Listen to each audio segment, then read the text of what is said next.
Hi guys, this is Mans from Quest for a Farm. I'm here with Rue, and the boys have convinced me that we need a pot still. So here we go. So I googled and googled and googled, and I'm going to run through a really quick, cheap build. So the stuff that you need is going to be a bucket. We just had this one, so that was free. Then the second thing you need is the copper, soft copper tubing. This is a, what is it, a 3/8 of an inch or 95 millimeter. Okay. A little bit of silicone to just keep things in place. Then you need some, if you can't find a pressure fitting, which I couldn't, then you are going to need some 8 millimeter braided hose. So you can see it's this clear one, and I don't know if you can see. There you go. You can see it's got the reinforced braidings inside of it. And you need 2 hose clamps. And last, but certainly not least, is you need some sort of a pot. A pressure pot is better. So this is just an old pressure pot that we had lying around at home. You can see she's well used, and the beauty of the way we're building this pot still today is that the pressure cooker will still be 100% functional as a pressure cooker. Okay, without further ado, we are going to start on our bucket. So we want to cut a hole as close to the 9.5 millimeters, sorry, not 95 millimeters, as close to that as possible, so that our pipe can fit through it. So this is going to be part of our condenser. That should be big enough, boy. Okay, and we took the copper coil. It comes coiled a little bit, wait, it comes coiled a little bit bigger than this and kind of flat. So I sort of measured it to the bucket and tightened the coil a wee tad, made the top sort of more standy uppy, I think that's the technical term, and the bottom is going to be where our alcohol comes out. So carefully we're going to place it in there and try to get this bottom part of the copper coming through our newly made hole in our bucket. Okay, very, very good. Ruben is a big boy. He can stick things in holes. Okay, so this is going to be where our alcohol comes out at the end. Okay, so there is our cooler. Our alcohol will be dripping out of here. Maybe just angle that a wee tad down. Okay, next we are going to work on a pressure cooker. So as you can see, absolutely plain standard. The only thing that's missing is the weight from the top here. Dead simple. We are going to take our hose. If you need to use a hairdryer on the top here to heat it up, you can do so, but we've measured. You want a nice tight fit, and that's it. Then we're going to tighten our hose clamp with our screwdriver.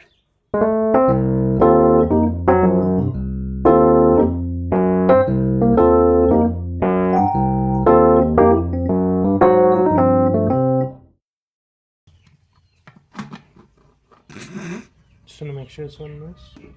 Yeah, those fit size. Okay. Then after that, we are going to use our silicone to seal up this hole. I forgot about that. Just unscrew the kepsi. Okay, so let's just give it a nice big dollop of silicone around there.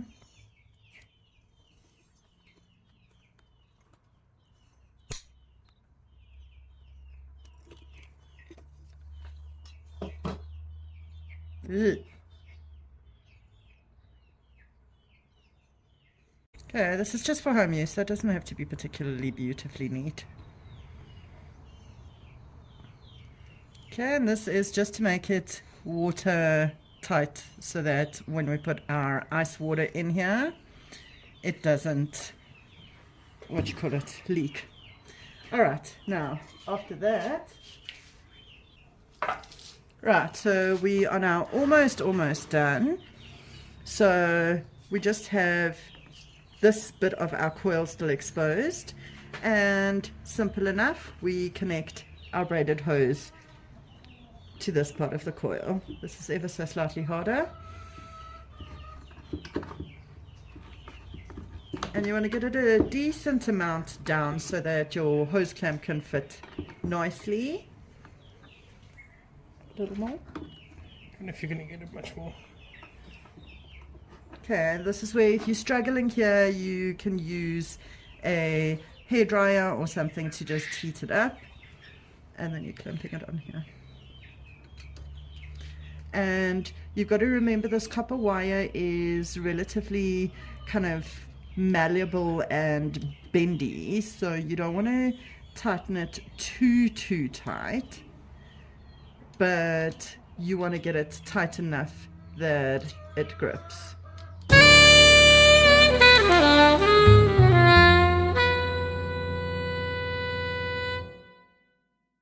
All right, so that's pretty much it. So rundown of the cost, the pressure pots and the buckets I had, so I can't give you a cost on that.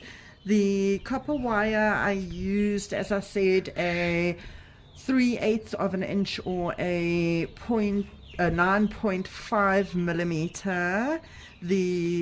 And I got 4 meters of that. It was about 72 Rand a meter. The total price on it was 288 Rand for the 4 meters.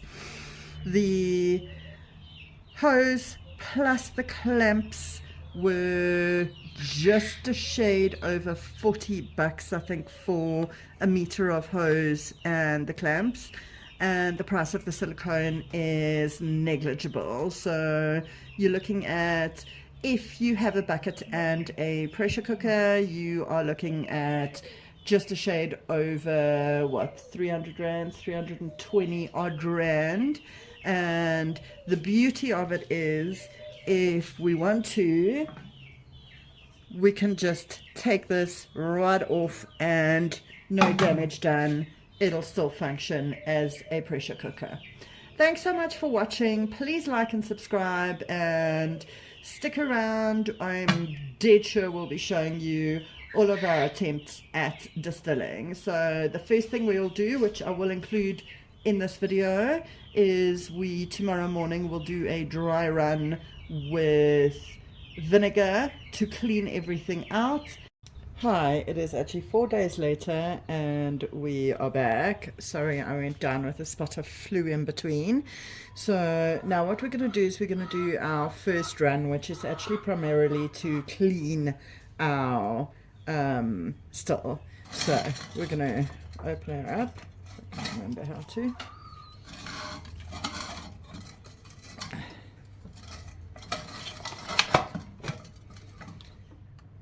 Okay, and basically what we're going to put in here is water and vinegar. Remember, vinegar's vapor point is higher than water's, so the vinegar will come through it and clean all the nasties. So you can see it's only filled to about there. It's very, very low, and that should do us nicely. So now we're going to set her up again. What this is also going to do is it's going to help us to establish what the correct temperature is and which stove plate we must put it on. So without further ado, let's turn our stove on. Whoa, whoa. Careful you don't kill yourself. Okay, I can tell you for nothing that's going to be way too hot.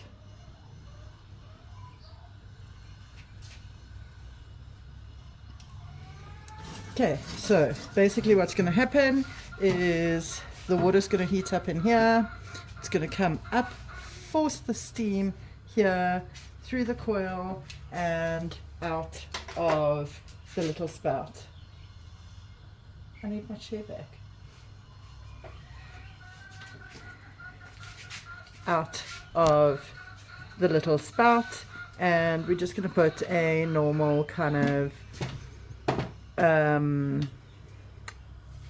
bowl on the chair to catch whatever comes out.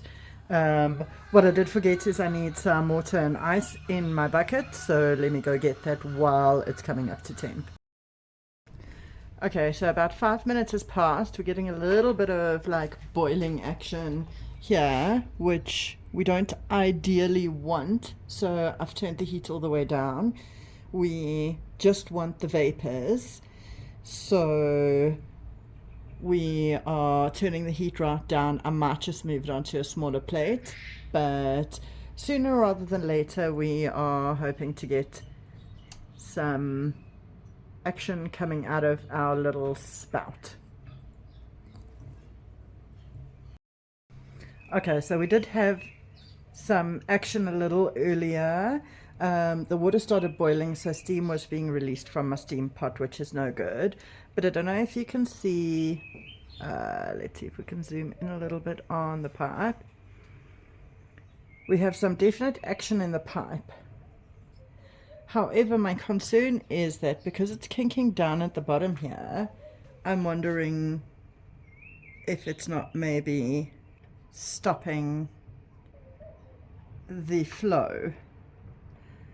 So I'm going to try and adjust a wee tad, see if we can get that going, and then hopefully, so I think the answer to that is I might need to shorten my pipe. So we're still going, we've stopped with the steam, so it's no longer boiling, so hopefully we are just getting our vinegar at the moment. Our water is maintaining at relatively cold, even though it's dripping out. So any minute now, with a bit of luck, we'll have a little bit of it coming out. Any minute now. Alright, it definitely looks like some's building up in the nozzle, so let me take you along to see. Oops. There you can see the liquid building up in the nozzle, so as soon as that's built up enough, it will drip on out and into our jug. We've already collected that much so far, so we're just waiting on that.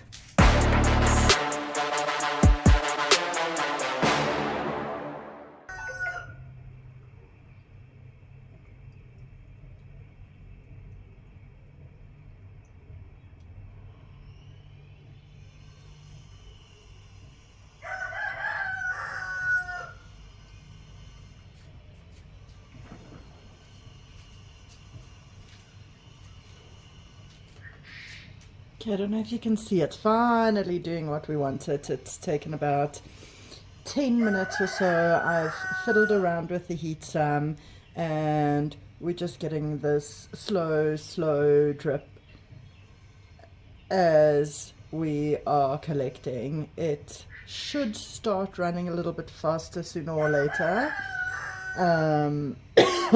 but yeah, I'm happy with that. There are a couple of tweaks that I want to make. I want to shorten my pipe some. I might try my other pressure cooker because I can see a little bit of steam is escaping here still, which means we're losing alcohol, which is no good. And I'm going to angle my pipe down a little bit, and then the other adjustment I'm going to make is to shorten my braided hose. But there you go, you can see it's working, it just needs some tweaks.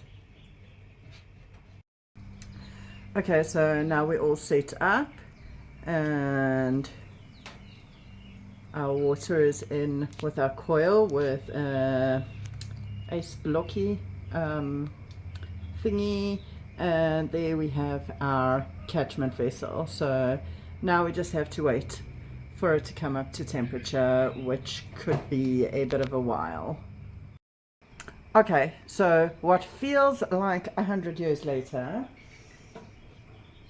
we are still having a little bit of steam escaping from here, which I'm actually okay with. I'll maybe put a cloth or something over there. But I can feel our steam is coming through here, and I can hear a bit of a gurgling at the bottom. So let's just take you. So you can see the condensation is sitting there. And you can see there's a little drip kind of waiting to form or to fall. If I'm sticking my finger in there, you can see that starting to distill. So any minute now, I'm feeling like we will be getting our alcohol coming out this side. Alright, so we have some action happening. So we're going through there, and let me just take you down there to have a look. And we are having the beginnings of our distillation. Okay, remember, water's not boiling. Focus on the little drips, man. Water's not boiling, it is just steaming so that the alcohol can steam off first. And there in the bottom is our first little bits of alcohol. So we're going to carry on going until pretty much the dripping stops, and then we know that what remains in the pot is just water.